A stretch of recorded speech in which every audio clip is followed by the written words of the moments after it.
Bismillahirrahmanirrahim. Assalamualaikum warahmatullahi wabarakatuh. Alhamdulillahirabbil alamin, wassalatu wassalamu ala sayyidina Muhammadin wa ala alihi wa ashabihi ajma'in, amma ba'du. Bapak-bapak, ibu-ibu, para jamaah yang berbahagia, alhamdulillah pada kesempatan kali ini kita bisa melanjutkan kajian kita tentang kitab Aqidatul Awam beserta syarah dan dalil-dalilnya. Pada kesempatan yang lalu kita sudah membahas nama-nama nabi. Yang lalu kita bahas tentang Nabi Yusuf, dan pada kesempatan kali ini kita akan membahas Nabi Ayub alaihissalam.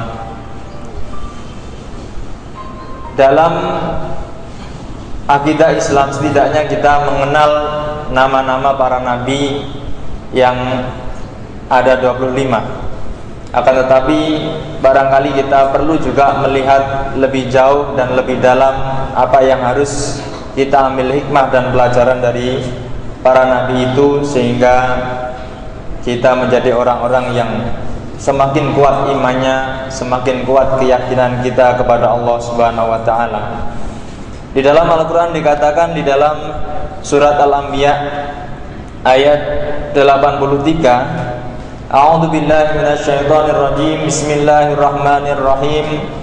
Wa ayyuba idnada rabbahu anni masanniyad durru wa anta arhamur rahimin. Fastajabna lahu fakashafna ma bihi min durrin wa atainahu ahlahu wa mislahum ma'ahum rahmatan min indina wa dzikra lil abidin. Di dalam dua ayat ini sangat singkat sekali Allah menjelaskan tentang Nabi Ayub. Di sini yang dijelaskan hanya kisah akhir dari Nabi Ayub, yaitu ketika Nabi Ayub berdoa karena sudah mengalami masalah-masalah yang sudah berlalu. Di dalam catatan para mufassir dan para sejarawan mengatakan bahwa Nabi Ayub adalah orang yang kaya raya. Dikatakan di dalam sejarah Nabi Ayub itu minimal mempunyai 500 budak, dan setiap budaknya itu ada istrinya dan ada anak-anak budaknya, dan setiap keluarga budak itu ada harta-hartanya Nabi Ayub, karena harta budak itu adalah harta tuannya. Jadi kekayaan Nabi Ayub itu waktu itu Masya Allah. Dikatakan juga Nabi Ayub itu setidaknya memiliki 1000 ekor domba atau lembu, kambing, beserta mungkin orang-orang yang mengembalanya. 1000, kita bisa bayangkan Nabi Ayub adalah orang yang kaya, saudagar, peternakan, punya budak yang banyak. Dan dikatakan juga ada 500 paddan tanah. Kalau kita bahasakan dengan mudah mungkin 500 hektar sawah. Kemudian orang-orang sekitarnya, kaumnya mengakui bahwa Ayub ini ahli ibadah, begitu dekat dengan Allah, hingga kemudian sebelum kisah ini disampaikan oleh Allah yang sangat simpel ini, di dalam catatan tentang kitab sebelumnya sudah disampaikan bahwa setan itu tugasnya kan iri dan dengki, setan. Nah, ketika mengetahui seperti itu, kemudian setan merasa tidak puas dan iri. Kemudian setan meminta izin kepada Allah untuk menggoda Ayub dengan alasan, ya Allah, izinkanlah saya mengganggu Ayub ini, karena saya melihat dia takwa kepada engkau, patuh kepada engkau, karena dia memiliki harta yang banyak. Kau berikan berlimpah ruah harta, kekayaan dan sebagainya. Kemudian Allah mengizinkan, silahkan. Lalu kemudian terjadilah apa yang terjadi. Nabi Ayub mulai diganggu oleh setan. Kalau kita bahasakan di dalam sejarah-sejarah yang lalu, seolah-olah setan itu kelihatan. Namun kalau kita bisa ambil gambaran untuk saat ini, sebenarnya setan itu ya orang-orang yang memiliki sifat seperti setan. Bukan setan yang kemudian hantu yang nongol seperti itu, tidak. Karena kalau kita melihat dari kajian-kajian dalam Al-Quran, setan itu terbagi dua. Sayatinal insi wal jins. Setan itu ada dua macam, setan manusia dan setan jin. Kenapa? Ya karena yang ditaklif, yang punya kewajiban untuk beribadah ya manusia dan jin. Otomatis setan bagi jin ya mungkin jin-jin yang buruk, atau mungkin persekutuan antara jin yang buruk dengan manusia yang buruk, itulah setan. Di dalam surat Al-Baqarah kita juga melihat bahwa wa idza khalau ila syayatinihim, itu juga ketika mereka kembali kepada kaumnya atau teman-teman nakalnya, ya mereka berbuat seperti itu. Kita bisa gambarkan seperti itu. Nah, apa yang terjadi pada Ayub ini?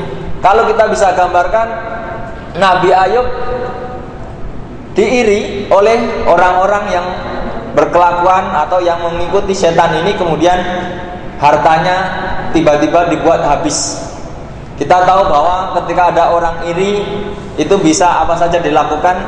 Ketika kita melihat orang kaya, kalau kita tidak punya iman, tentu kita juga akan iri. Dan kita bisa saksikan di dunia kita, di daerah sekitar kita, kalau ada orang yang kaya dan kemudian tiba-tiba ada masalah yang tidak masuk akal, kadang-kadang itu adalah akibat dari ulah-ulah orang yang iri. Nah, termasuk Nabi Ayub ini. Dikatakan di dalam hadis, Nabi Ayub menerima cobaan itu tidak sedikit atau tidak sekilap waktu yang dibahas di sini. Kalau di sini kelihatannya ketika Nabi Ayub berdoa, lalu kami izinkan, lalu kami penuhi doanya dan kami lepaskan penyakitnya. Kalau di sini seolah-olah ketika Nabi Ayub berdoa langsung terkabul. Padahal ada hal-hal yang panjang yang dilalui oleh Nabi Ayub ini. Di dalam hadis dikatakan Nabi Ayub setidaknya mengalami masalah adalah sekitar 18 tahun. Sekitar itu dalam hadis. Dalam versi lain secara mencatat sekitar 7 tahun 1 bulan. Ada yang mengatakan 3 tahun. Dan ini banyak versinya. Karena apa? Ya karena kita tahu bahwa penanggalan dan kalender itu belum serapi sekarang. Waktu itu perkiraan yang mungkin dengan catatan-catatan fenomena-fenomena yang ada waktu itu. Nah, dikatakan di sini wa ayyuba idna darabbahu, dan ketika Nabi Ayub berdoa, ternyata Nabi Ayub itu meminta kesembuhan dari penyakitnya itu setelah bertahun-tahun. Jadi pada awalnya Nabi Ayub itu malu untuk meminta kepada Allah. Karena apa? Karena sebelumnya itu sudah kaya raya. Lah karena apa? Kalau orang sudah imannya kuat, itu pada dasarnya nggak usah sampai minta, itu sudah dikasih sama Allah. Jadi kalau kita minta itu betapa kurang ajar gitu, berarti kata gitu. Kalau ukuran iman yang kuat itu, doa itu sebagai kewajiban. Jadi bukan ya Allah berikan saya kekayaan, itu kan terlalu duniawi banget gitu. Ya Allah berikan saya kesehatan, itu pada kalau tingkatan Nabi saya pikir terlalu duniawi.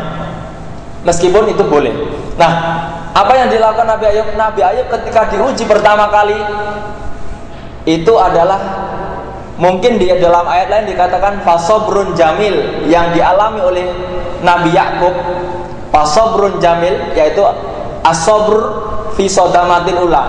Sabar yang dinamakan sobrun jamil itu adalah orang yang mampu bersabar ketika masalah itu terjadi pertama kali, bukan terjadi kemudian lama-lama jadi sabar. Fasobrun jamil, apapun yang terjadi dia langsung sabar. Ini kehendak Allah. Itu langsung dia seperti itu.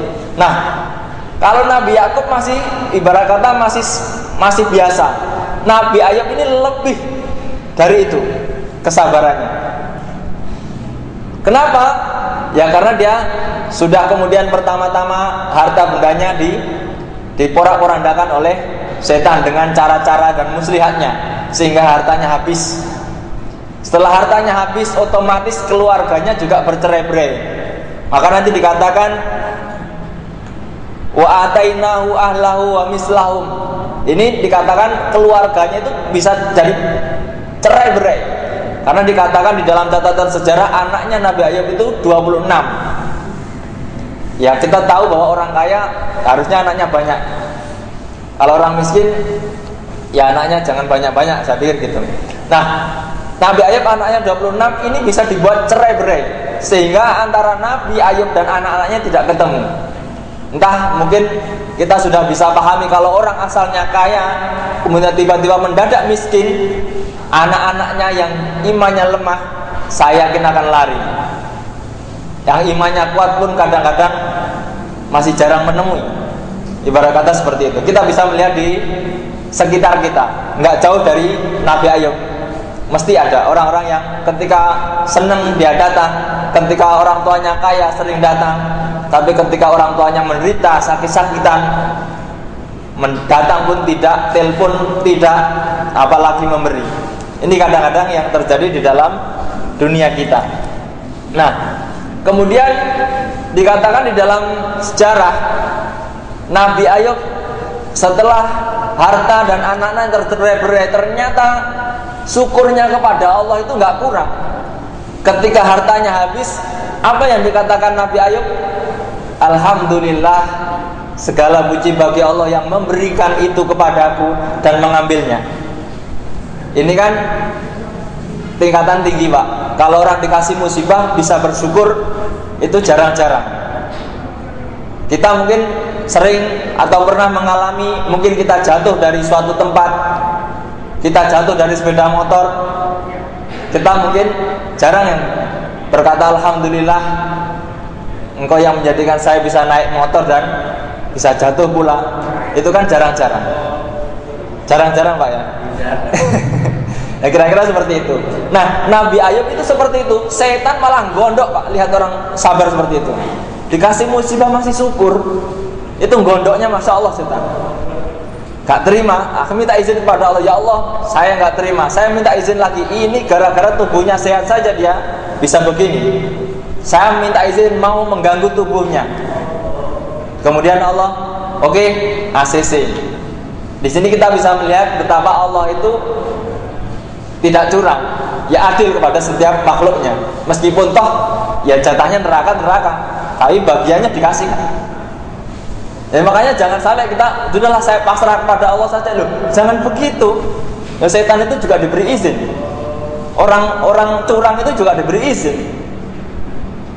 Nah, kemudian terjadilah penyakit yang dikatakan di dalam catatan-catatan kitab sebelumnya, ya penyakit kulit dan sebagainya, yang sekiranya orang itu tidak berani mendekat karena khawatir menular, kecuali satu orang, yaitu istrinya.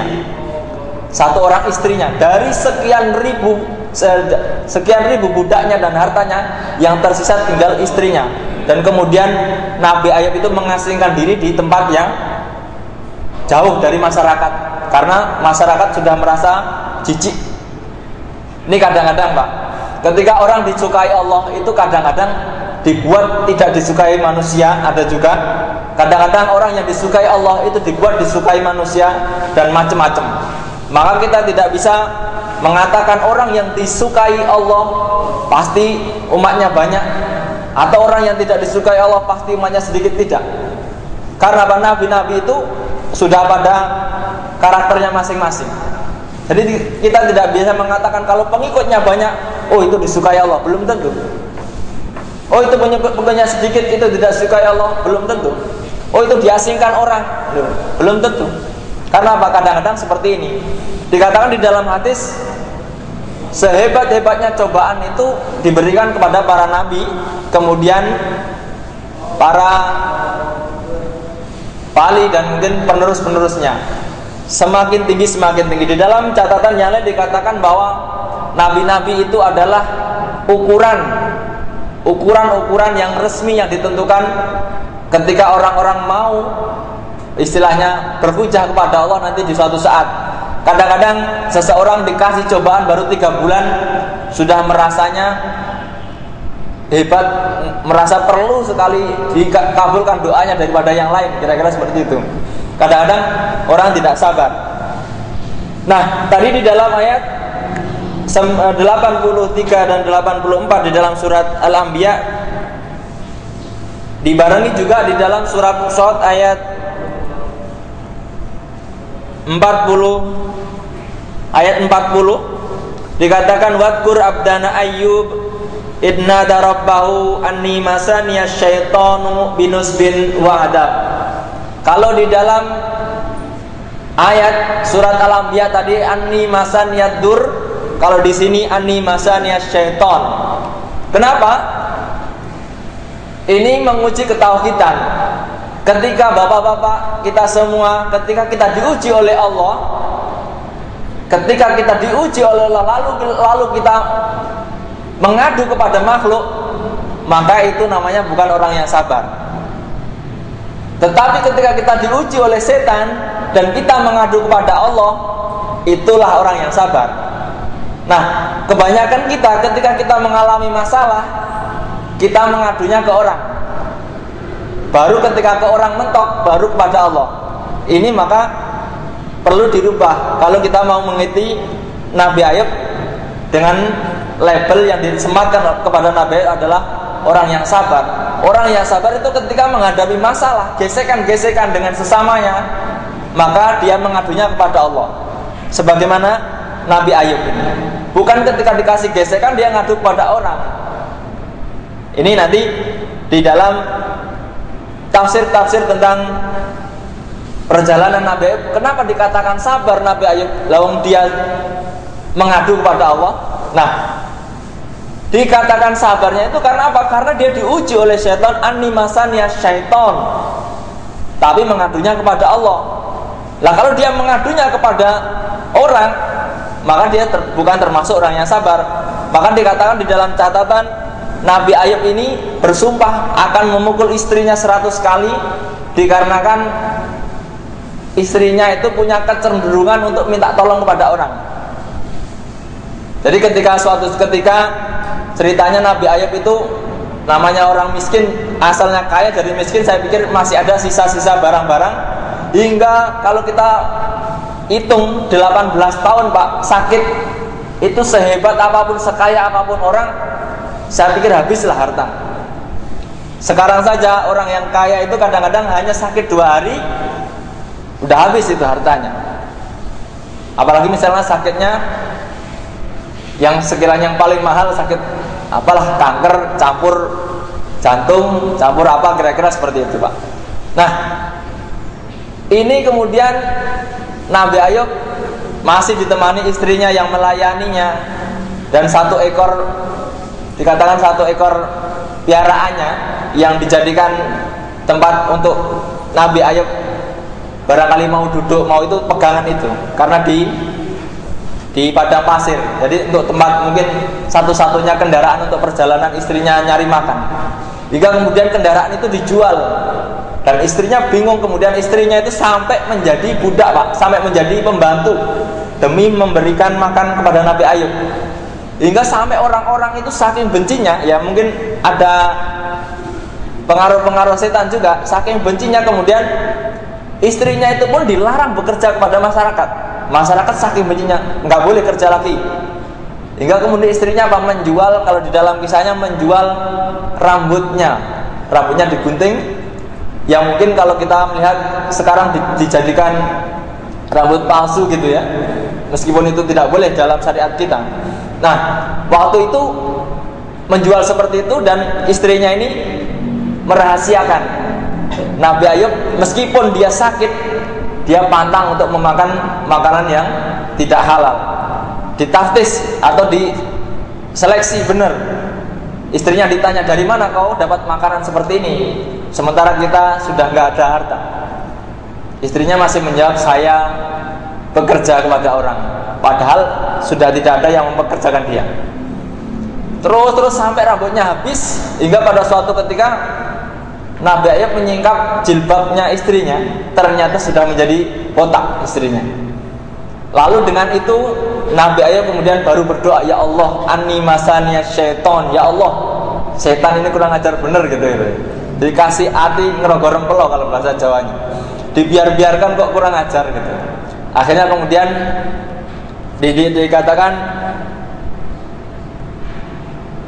Wadkur abdana Ayyub inna darabbahu anni masaniya syaitanu binusbin wa adab urkut birijlika ada muqtasilum baritu wa syarab. Kemudian dia berdoa kepada Allah, lalu Allah merintahkan, getarkanlah kakimu. Kalau kuda itu nendang ke belakang itu apa namanya Pak? Mancal kalau bahasa Jawanya. Mancal ya istilahnya. Getarkanlah kakimu. Dan dengan menggetarkan kaki itu kemudian semua penyakitnya hilang dan disuruh mandi air yang sejuk dan minumlah dari air itu.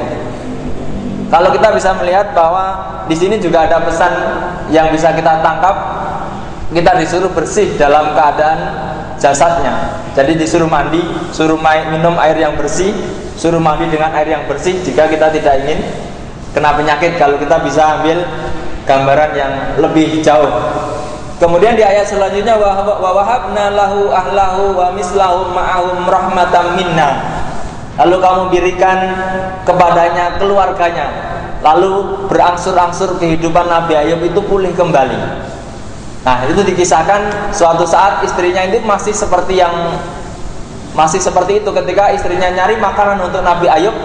Nabi Ayub berdoa lalu dikasih wasilah agar melakukan sesuatu agar penyakitnya sembuh.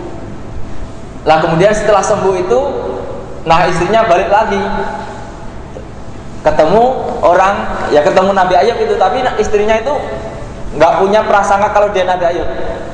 Istrinya bertanya, kamu lihat nggak orang yang sedang diuji oleh Allah yang sakit-sakitan di sini? Kamu tidak ada satu orang pun yang mirip dengan dia kecuali kamu di waktu sehatnya. Gitu. Kemudian, loh saya ini Ayub. Akhirnya terjadilah apa yang terjadi. Ya mungkin seperti itu. Terjadi kemudian kembalilah kemudian normal kembali, keluarganya kembali, hartanya kembali, dan dikisahkan singkat cerita di dalam sejarah mengatakan Nabi Ayub punya dua wadah ya. Kalau kita bahasakan dua gentong mungkin. Dan ketika hujan, nah hujan itu turun bukan berupa air tapi berupa emas yang mencukupi kantong yang tersedia itu. Jadi kalau kita logikakan nggak masuk akal, tapi bagi Allah itu mudah. Jangankan kok zaman Nabi Ayub gitu, zaman akhir-akhir para wali yang dakwah di Indonesia saja itu bisa terjadi. Hanya kalau sekarang kayaknya agak kurang hal-hal sepanjang itu karena ya mungkin zamannya sudah berbeda. Zaman sesuai dengan ininya nanti. Kemudian dalam ayat selanjutnya wahud biyadika diksan fadrib bihi wala tahnas. Karena Nabi Ayub sudah berjanji kepada Allah akan saya pukul 100 kali, meskipun toh istrinya itu tidak salah dan Allah tidak memerintahkan memerintahkan Nabi Ayub untuk memukul istrinya. Akan tetapi Nabi Ayub sudah terlanjur terucap itu, maka Allah juga menganjurkan tepati janjimu, bayar sumpahmu, ibarat kata gitu. Lalu bagaimana? Tapi ini istriku yang meramut selama saya sakit ya Allah, ibarat kata gitu. Ya sudahlah, ambillah rumput kering, lalu pukullah dengan itu. Jadi ini jalan keluar yang diberikan Allah ketika seseorang berjanji menghukum seseorang, menghukum istrinya yang mungkin secara syariat tidak salah, akan tetapi dia sudah terucap, akan aku pukul kau 100 kali ketika aku sehat nanti. Nah itu kan terucap, kayak nadar mungkin. Jadi nadar, maka harus ditepati. Lalu bagaimana? Pada dasarnya memukul orang yang tidak salah itu kan tidak boleh. Dan dalam syariat Islam ketika kita bersumpah dengan sumpah yang tidak baik, maka kita harus lawan. Biarkan sumpah itu diganti dengan puasa 3 hari. Aturannya seperti itu. Nah di sini Allah memberikan solusi, pukullah dengan 100 ikat rumput kering. Itu karena sekali pukul maka jumlahnya sudah 100. Atau kita kalau gampangkan sekarang mungkin pukullah dengan sapu lidi. Itu satu ikat sapu lidi sudah hitungan sudah banyak. Itu kalau tidak salah. Tetapi kalau hukum-hukum untuk menghukum orang yang berzina, ya jangan seperti itu. Ya nggak habis, tambah banyak nanti. Dikatakan di sini Wa wahabna lahu ahlahu wa mislahum ma'ahum rahmatan minna. Di sini kemudian Allah memberikan hartanya, terus kemudian mendobelkan anaknya. Yang tadi anaknya 26 tambah 26 lagi. Karena sudah kembali pulih. Dikatakan di sini rahmatan minna. Pemberian-pemberian ini adalah rahmat, bukan kemestian. Jadi kalau orang seperti ini mesti begini, itu tidak. Kadang-kadang orang bekerja seperti ini, hasilnya seperti ini. Kadang-kadang orang seperti ini, hasilnya seperti ini. Maka kita tidak bisa memukul rata. Kalau pengen dikasih rezeki seperti Nabi Ayub, ya lakukan aja seperti yang dilakukan Nabi Ayub. Tidak bisa. Karena itu apa? Rahmah. Rahmah itu ya siapa yang diberikan, ya itu yang dapat. Dan apapun, sekecil apapun yang dilakukan, bukan karena besarnya atau banyaknya ibadahnya.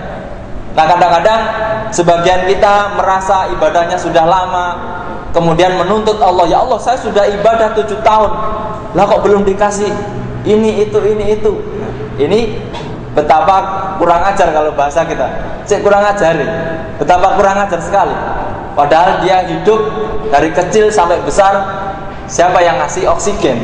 Kalau disuruh beli di rumah sakit kira-kira berapa harganya? Kadang-kadang kita terlalu menganggap pemberian yang tidak kita minta itu terlalu kecil, sementara permintaan kita itu seolah-olah harus dituruti karena itu permintaan yang wajib. Padahal sesuatu yang diberikan Allah yang tidak kita minta itu jumlahnya lebih besar daripada yang kita minta. Maka Nabi Ayub itu sungkan untuk minta, saking banyaknya.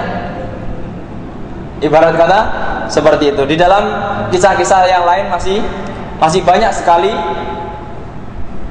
tentang kisah-kisahnya Nabi Ayub, karena di dalam Al-Quran hanya disebutkan di dalam surat Al-Anbiya dan surat Shad ini, dan ringkas sekali. Karena apa? Karena di dalam kitab Taurat mungkin sudah dijelaskan lebih detail, dan tidak ada untungnya ketika menceritakan kembali yang sama, yang terlalu panjang nanti akan menyusahkan kita.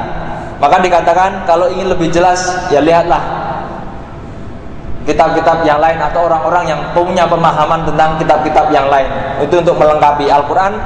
Di sini tidak menyalahkan kitab-kitab yang lain, juga tidak membenarkan, kecuali yang jelas-jelas Al-Quran membenarkan atau menyalahkan. Maka posisi-posisi cerita-cerita yang ada di dalam kitab-kitab yang lain itu boleh diambil asalkan tidak bertentangan dengan Al-Quran atau Al-Quran tidak membicarakannya.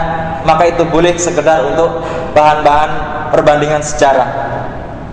Nah dikatakan wa dzikra liulil albab. Kalau di dalam ayat surat Shad ini wa dzikra liulil albab, dan sebuah pengingat bagi orang-orang yang punya kecerdasan. Di dalam surat ini tentang atau pengingat untuk orang-orang yang cerdas. Akan tetapi di surat Al-Anbiya tadi wa dzikra lil abidin, dan pengingat bagi orang-orang yang beribadah atau ahli ibadah. Kenapa? Karena di dalam ayat ini bisa kita kaji lebih dalam, lebih banyak lagi sebenarnya hal-hal yang berkaitan dengan Nabi Ayub. Dikatakan Nabi Ayub 18 tahun mengalami 70 tahun mengalami kesuksesan, kemudian 18 tahun mengalami kesusahan, dan kemudian hidup kembali bersama anak-anaknya diperkirakan 20 tahunan lebih. Dikatakan Nabi Ayub waktu itu berumur 93 tahun.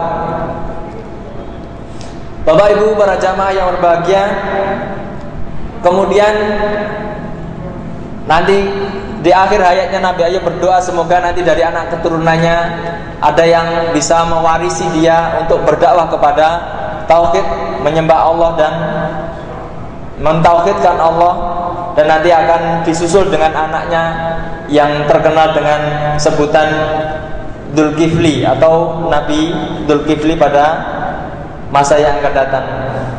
Rasulullah SAW pernah bersabda, asyaddan nasi balaan al-anbiya summas sholihun summal amsal wal amsal. Rasulullah SAW bersabda, asyaddan nas, sedasar-dasarnya cobaan bagi manusia adalah al-anbiya, para nabi, summa sholihun, kemudian orang-orang yang soleh, sumal amsal lal amsal, dan kemudian berurutan dari itu. Jadi ketika kita semakin baik kepada Allah, kita juga harus semakin kuat imannya, dan kekuatan iman itu bisa dilihat ketika kita mampu melewati ujian-ujian sebagaimana ujian nasional yang dilakukan negara ini untuk para siswanya. Untuk apa? Untuk mengetahui tentunya kemampuan-kemampuan yang dimilikinya dan untuk meningkatkan prestasi atau meningkatkan kelasnya. Bapak-bapak, ibu-ibu, para jamaah, itu mungkin sedikit yang bisa saya sampaikan tentang Nabi Ayub dan bagaimana usahanya untuk menjadi orang-orang yang sabar, yang tidak mudah mengeluh.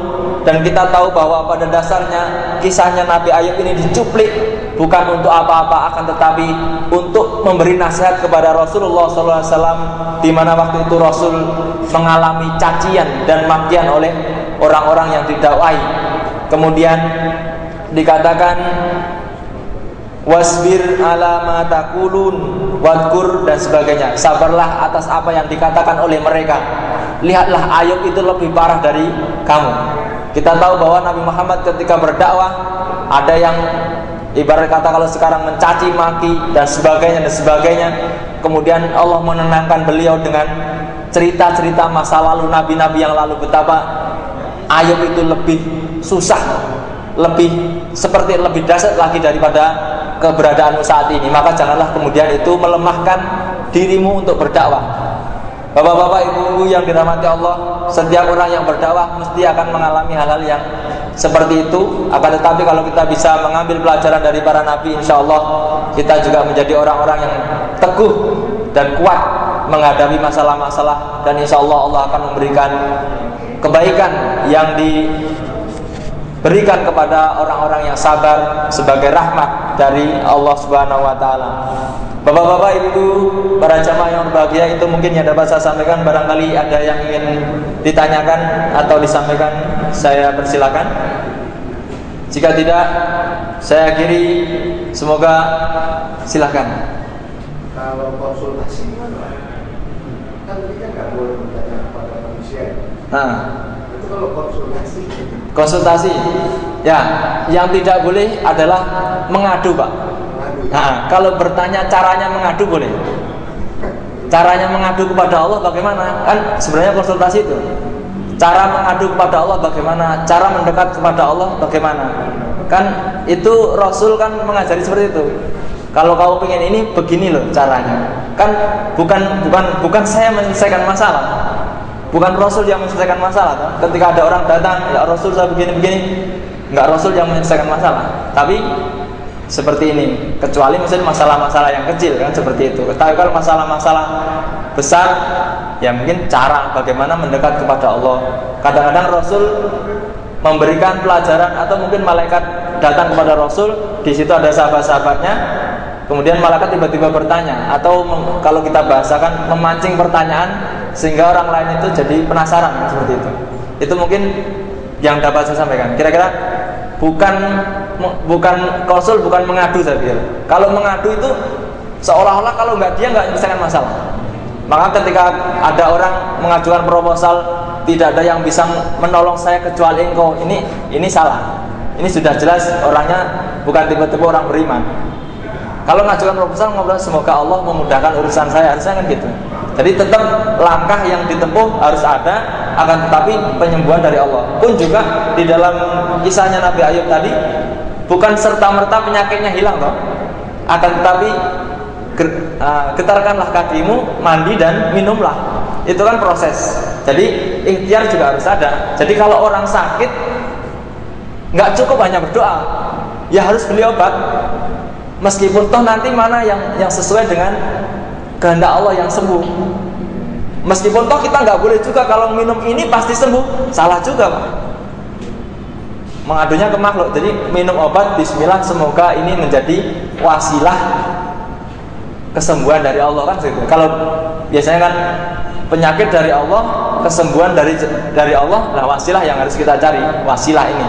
Wabtahu ilaihil wasilah. Kalau perintahnya seperti carilah proses atau prosedur-prosedur agar sampai kepada kesiapan gitu. Jadi Allah nanti kemudian nggak curang. Oh tiba-tiba sembuh, saya berdoa harus sembuh dong. Nggak boleh.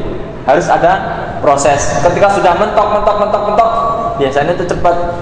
Tapi ketika baru satu belum, terus sampai ketemu yang manakah yang sesuai dengan kehendak Allah untuk sembuh. Ada lagi Bapak? Itu mungkin semoga menjadikan kita dimudahkan oleh Allah, diridhoi oleh Allah. Kurang lebihnya mohon maaf. Wal afu minkum billahi taufiq wal hidayah. Wassalamualaikum warahmatullahi wabarakatuh.